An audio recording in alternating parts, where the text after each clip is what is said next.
We are now joined by Ben de Haan, who is working at ZBA Security as a security consultant and DevOps engineer. And today Ben will show us how the insights of a Lambda function actually work under the hood. So I don't want to keep this that long, so let's transition to Ben. Yeah, thanks for the introduction, Martin. I'll go ahead and share my screen. Let's see. Okay. So if all's well, you should be able to see my screen right now. Taking that as a yes. So my goal for today is to give you a bit of a fundamental understanding on how Lambda runs under the hood so that you can go ahead and do cool things with it. So coming up, we have first a bit on the environment, just to explain a bit of the context that the Lambda functions are running in. We'll talk about Lambda function life cycles, the contents, so what makes it tick, what's in it, and then finally we'll do some tinkering. First off then, the environment. So essentially, Lambda functions all run in a micro VM. This is a Firecracker micro VM that's specific to your AWS account. So different AWS accounts run different micro VMs. They're isolated to that level. And then we have the hypervisor, host OS, and Lambda worker that are shared across accounts. Within a micro VM, we'll find the execution environment, the Lambda runtime, and the actual function code, of course. Now, I won't go much further in the specifics of this environment, but if you're really interested, then I suggest you go ahead and read the security overview of AWS Lambda, which is an excellent source for this matter. So we know a bit about the environment. But what happens then when a Lambda function starts? What makes it tick? So on a high level, there are three phases: the initialization, the invocation, and the shutdown. Now, the latter is not that interesting, so I won't go into that. But let's go into the init first. This is again subdivided in three phases. We have the extension init, which is a new thing with Lambda extensions. We have the runtime init, which loads all the execution runtime dependencies. And then finally, we have the function init, which also loads the static things that are outside your function handler. Then if these three things signal that they're ready to the internal API, we can go ahead to the invocation. And the invocation is sort of this endless while loop that just gets an event, propagates that tracing header to any downstream services. Say you're using AWS X-Ray, for example. It also creates a context object in which you'll find things like the memory size, the log stream, and these things then are then available within your function. Of course, the handler, the actual handler is invoked, and finally there's a cleanup. Now, I mentioned the internal API just now, and this is sort of kind of how a Lambda function signals or interacts with not necessarily AWS services, but within the Lambda execution environment itself. And what's interesting is that we can actually find the specification for this internal API as a runtime, as an open API specification. And what we see is that there's 4 endpoints. The first one gets invoked when your runtime initialization runs into an error with the post message.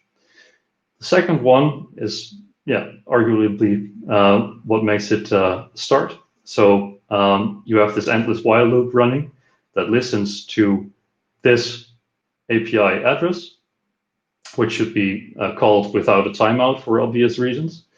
Then we have the request ID specific response. So this is a parameter we receive from the data that's in this invocation event. And then we know to which specific request ID response should be routed. Or alternatively, if this fails, there's also an error endpoint.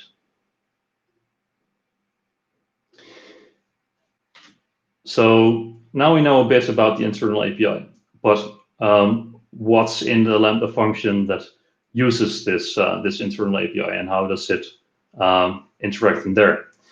So the first thing we want to look at is var runtime. And var runtime is a folder in which, essentially all the runtime components are mounted. And what you'll find here is a bootstrap file, and maybe if you're running Python, then there will be Boto3, or for Node, some AWS SDK, or for Golang, there will be a bootstrap symlink that points to an actual binary. So this contains sort of the execution environment for your specific runtime. Then we have /var/task, and this is where the meat of the matter, namely your function code, gets mounted. And finally, we have /opt. This is where layers and extensions get mounted. So keep these three in mind. If we then want to dive into this in a bit more detail, a great resource is the Lambda Docker image. It's published on Docker Hub, so go ahead and look it up if you want to dive into that yourself. For now, I'll go ahead and load up a video where I go into the Golang Lambda CI. Let's make this full screen. So one of the things we obviously want to look at is what kind of binaries are available. So this sort of tells us what the Linux environment looks like that's in the Lambda function. And this is quite a big list. And interestingly, one of the things we see here is Docker. So actually, we could go ahead and provision the Docker socket mounted to our Lambda CI Docker image and run Docker in Docker on this Lambda Docker image. Now, this is a bit of a discrepancy with the actual Lambda function because Docker is not in there. Some of the other things we also see are SSH. So SSH agent is just SSH, and some of the other stuff that's related to that. We also have curl, and probably that's included for debugging reasons. And if we look at the runtime, then we see that there's bootstrap, AWS Lambda Go. So this bootstrap is just a symlink to the AWS Lambda Go binary, which executes the meat of the matter. So this is the bit that interacts with our internal API and calls our handler, right? So that's it in that regard.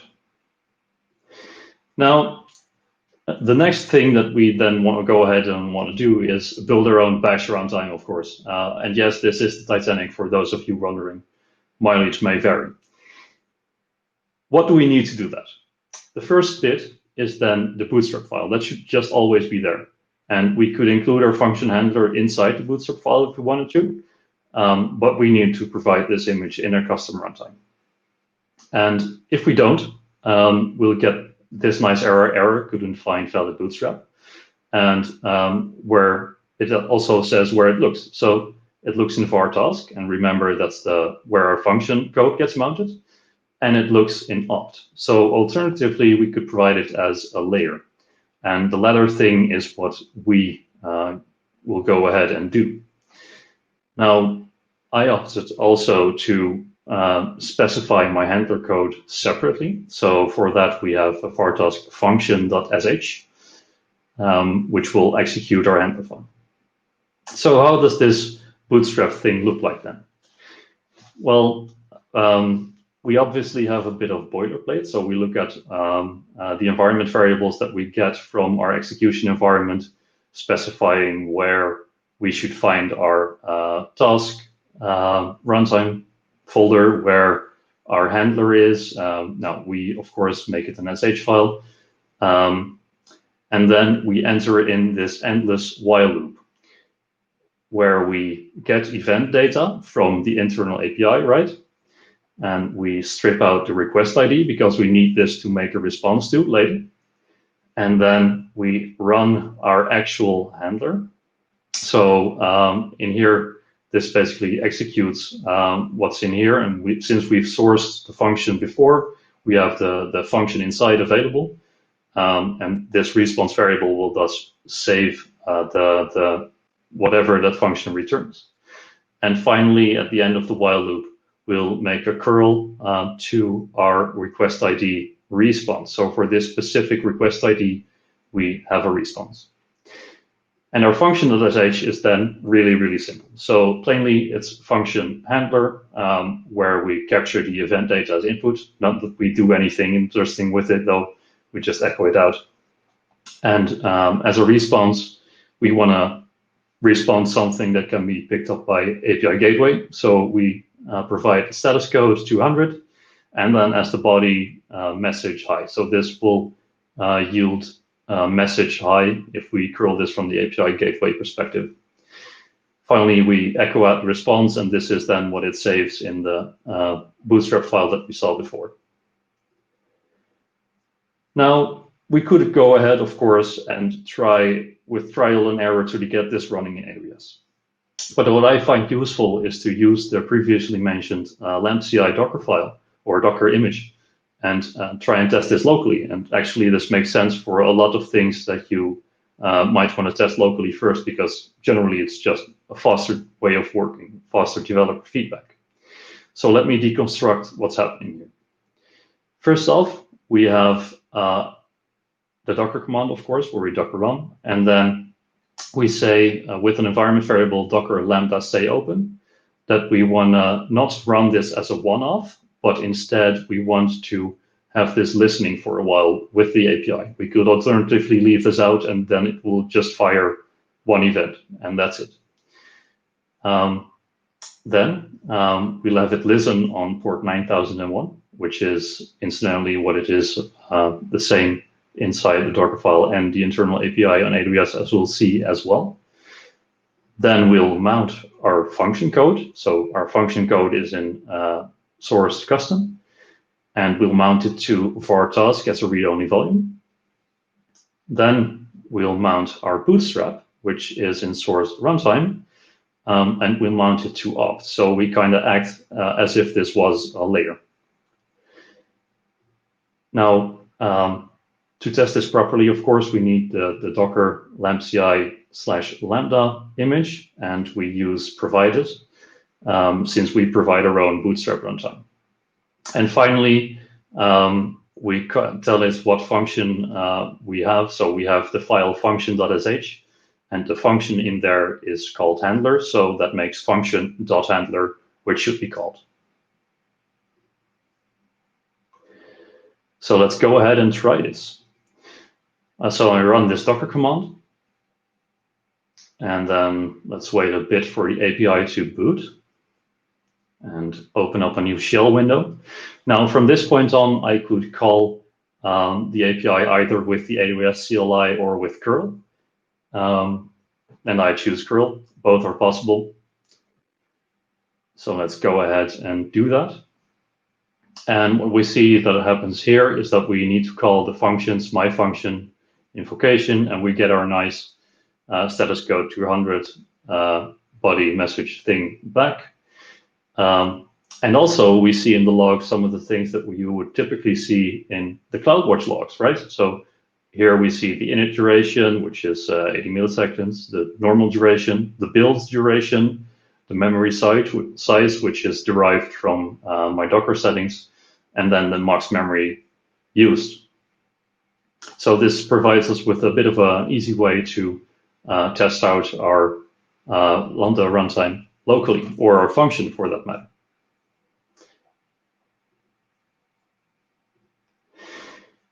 Now, if we know this, given that we know a bit of the internal API and the execution environment, we could start tweaking the runtime a bit.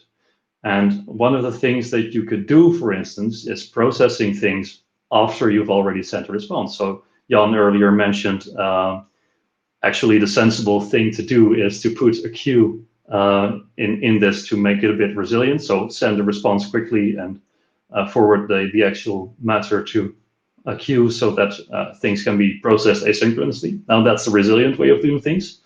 If you want to go ahead and live on the edge, then alternatively, what you could do is pass the internal response API endpoint to your handler to invoke, and then let the handler invoke it, and then do some processing afterwards.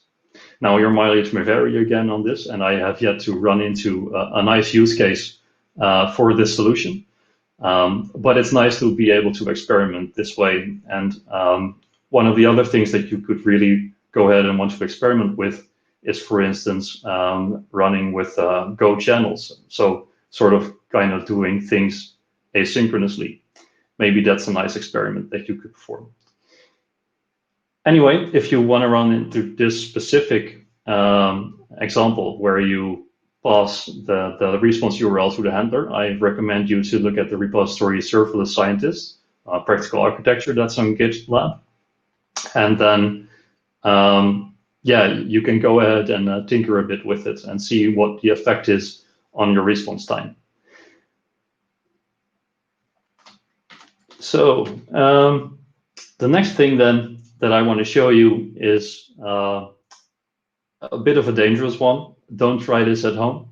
There's a Lambda function that does remote code execution as a service. You typically don't want to do this unless you're a cloud provider yourself, where we just pass in a command and execute it. This is fronted by an API gateway WebSocket, which possibly makes this an even worse idea. And finally, we connect with it with our client, which is a patched version of WSCat. Patched it because I don't want to type in the boilerplate. So let's go and do this with a Python runtime. So we'll dive in. First, we connect.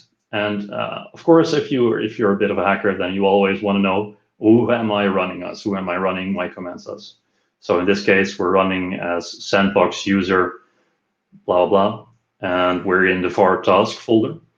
And now we can see, if we look at the environment, that we've got all these nice things, including access keys, which you also should not print out like this. Just your mileage may vary. So the next thing we want to look at here is the etc password file. And this sort of tells us what kind of users are in there. And we saw a whole nice list of sandbox users. But additionally, we have things like EC2 instance connect user, and we have the EC2 dash user, which are not typically things that you think you would be necessary in a Lambda function. Anyway, they're there. Or SSHD, yeah, also a nice one.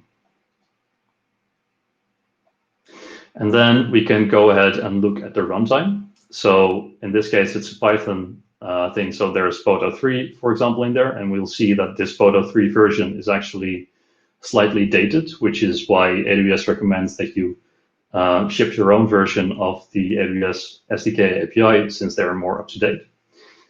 And there's also Bootstrap and bootstrap.py in there. That'll take care of the execution environment. And then we also want to look at the binaries that are in there. Now, if we look at this carefully, we'll see that there is no such thing as curl. There's no such thing as Docker. There's no such thing as SSH. So you see there's a bit of a discrepancy between what's available on Lambda CI and the actual Lambda function. Now, one thing we also have access to is a temp volume. And this is a volume that's 500 megabytes in size. And we could just go ahead and write and read things from it. But we don't really have any guarantees that these will persist across executions, right? So I might write this file, and then the next invocation, I might be in a different Lambda function and not have this file available at all. So let's go ahead and write something and then cut it out. So I got lucky, it's still there. Let's try something destructive and remove everything, which turns out didn't work, or maybe it was in a different function. And also there's no curl available, like I told before. So if you want to play with this a bit yourself, then go ahead and find the function code in addition to the custom runtime that I've used on GitLab /betahaan/lambda-shell. I'll provide the links in the chat afterwards, so you can go ahead and look at that yourself. We also have practical architecture serverless scientist, which is a nice way of sort of experimenting with what a custom runtime can do. And then additionally, I highly recommend reading the security overview of AWS Lambda and AWS white paper and the AWS Lambda extensions API, which are really nice documents on the inner workings of a Lambda function. So that's it for me. I hope I have increased your fundamental understanding of Lambda and hope you will do very cool and secure things with it. If you want to go ahead and fire off any questions, this is your moment.